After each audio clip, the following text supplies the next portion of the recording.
Nathan likasın çok kokuyordu. Caddelerde rüzgar, aklında aşk var gece yarısında. Eski yağmurlar şarkı söylüyorlar. Sessiz usulca özledim şimdi çok uzaklarda.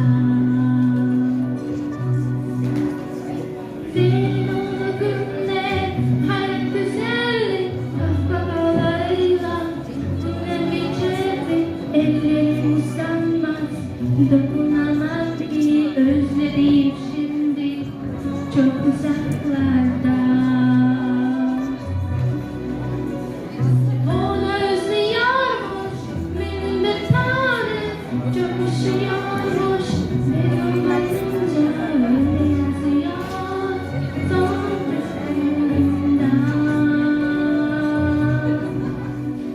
Onu özlüyormuş benim bir tanem, çok üşüyormuş benim olmayınca öyle yazıyor son kısmında.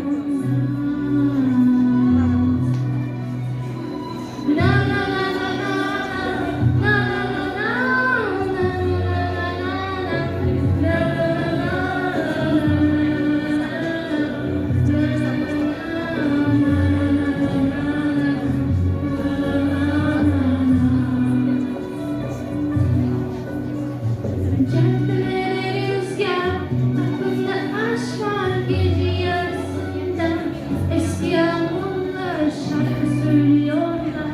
Sessiz usulca özledim şimdi çok uzaklarda.